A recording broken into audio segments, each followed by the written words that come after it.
Сәлеметсіздер ме оқушылар? Бүгін біз 125 сабағымызды орындайтын боламыз. Балалар, сабақты бастамас бұрын каналыма тіркеліп, лайк басып, қоңыраушаны басып қойды ұмытпаңыздар. Бізде тақырып периметрі бойынша жазық фигураларды торкөзді параққа салу. Бірінші тапсырма: периметрі 16 см болатын шаршыдан периметр 2 есе кем шаршы сыз дейді. Біз тіктөртпішті шаршымызды сыздық. Бұның ені 2 см және ұзындығы 2 см.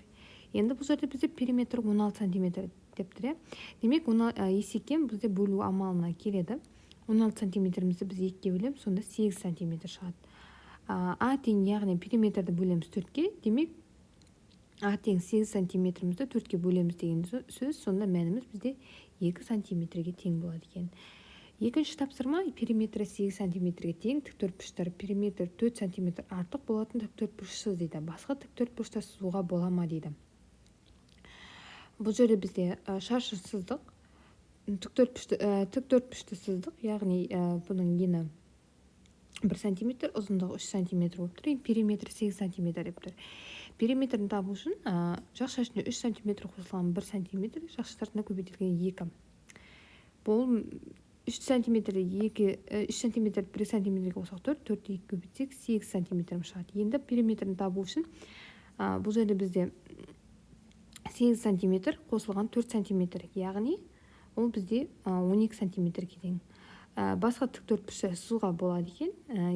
Бірінші тіктөртпішіміздің бізде мінекей ені 2 см, ұзындығы 2 см, ені 4 см келіп тұр. Екінші тіктөртпішті сызатын болсақ, бізде ені 5 см, ұзындығы 1 см-ге тең болады.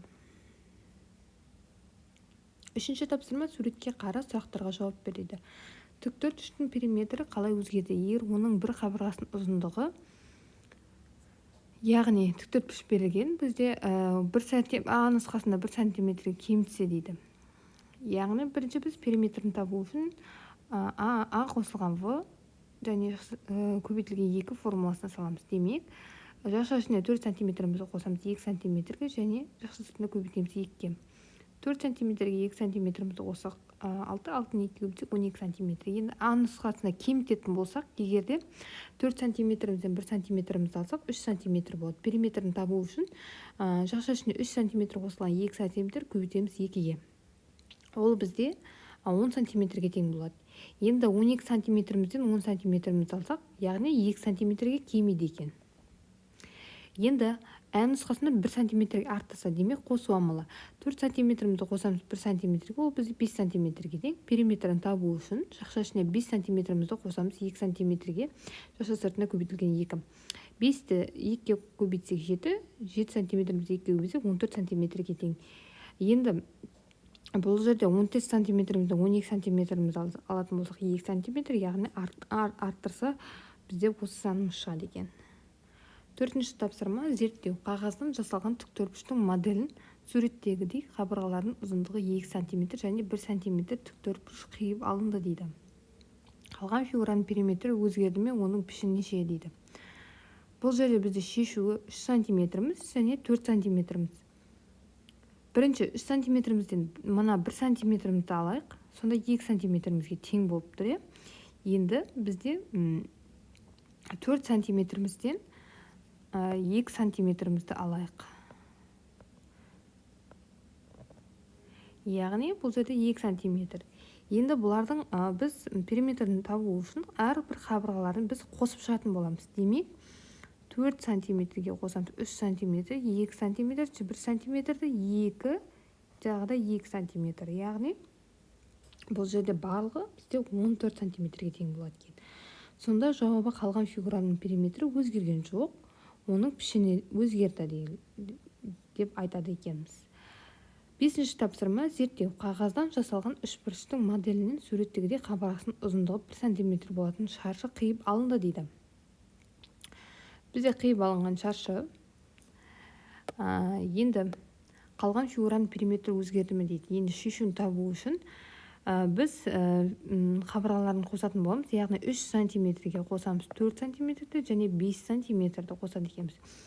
3 см-мізді, 4 см-мізді және 5 см-мізді сырт қабырғаларын қосылайық, ол бізде 12 см-ге тең. Енді 3 сантиметрімізден біз 1 сантиметр алақ, ол 2 сантиметрге дейін. Енді 4 сантиметрден тағы 1 сантиметрімізді алсақ, сонда 3 сантиметрге жаңағы мынау қиып алынған. Мынау мысал ретінде. Сонда периметрін табу үшін біз қабырғалардың барлығын қосайық. Яғни 5 сантиметрге қосақ 2 сантиметрімізді қосамыз, 1 сантиметрімізді, 4 сантиметріміз және 1 сантиметріміз. Сонда ол бізде 12 сантиметрге тең. Қалған фигураның периметрі сонда өзгерген жоқ.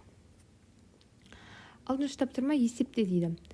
Жақша ішінде 80 азайтылған 48 бөлінген 4. Бірінші жақшаның ішін орындайық. 80-нен 48-ді аламыз. Ол бізде 32, 32-ні 4-ке бөлсек, мәніміз 8-ге тең. Келесі 7 көбейтілген 4 алынған 28 бөлінген 4 дейді. Бірінші 7 мен 4-ті көбейтіп аламыз. Ол бізде 28-ге тең. Одан кейін 28 мен 4-ті бөліп аламыз. Мәніміз 27-ге тең. Сосын барып, ортадағы азайту амалын орындаймыз. Демек, 28-ден 7-міз алсақ, ол бізде 21-ге тең. Келесі бізде өрнек 34 қосылған 9 көбейтілген 4 дейді. 34-іміз қосу амалын дәл солай қалдырайық. 9 мен 4-ті көбейтіп аламыз. Мәніміз 36-ға тең. Енді ортадағы қосу амалын орындайтын болсақ, 34-36-ға қосамыз, мәніміз 70-ге тең болады екен. Келесі 5 көбейтілген 4, одан аламыз 16 бөлінген 8. Бірінші 5 пен 4-ті көбейтіп алайық, мәніміз 20-ға тең. Одан кейін 16 мен 8-ді бөліп аламыз, мәніміз 4-ке тең. Енді үшінші ортадағы азайту амалын орындаймыз. 20-дан 4-ті алсақ, мәніміз 16-ға тең болады екен. 7-ші тапсырма кесте бойынша теңдеулер қыр, оларды шеш дейді. Бізде бірінші қосылғыш, яғни қосу амалы. Қосылғыш ол бізде 9. Қосылған x тең 16 қосылған 23 дейміз. X-ті табу үшін 9 қосылған x-ті дәл солай қалдырайық. 16 мен 23-ті қосайық, ол мәніміз 39-ға тең. X тең 39-дан енді 9-ымызды алатын боламыз. X тең мәніміз 30-ға тең. Енді шыққан мына 30 санымыз x-тің орнына қойып тексереміз. Сонда 9 қосылған 30, ол бізде 39-ға тең. 16-дан 23-ге 39-ға тең. 39 мәні тең. Келесі азайғыш бізде 100. Одан азайғыш, яғни азайту амалын қойымыз. Алынған y тең бізде 20 қосылған 18. 100-ден 100 азайтылған y дәл солай қалдырайық. Бізде 20-дан 18-ді қосамыз, мәніміз 38 тең. Y енді 100-ден 38-ді алатын боламыз, мәніміз 62-ге тең. Енді шыққан мәнімізді мынау y-тің орнына қойып тексереміз. Сонда 100-ден аламыз 68, ол бізде 38-ге тең.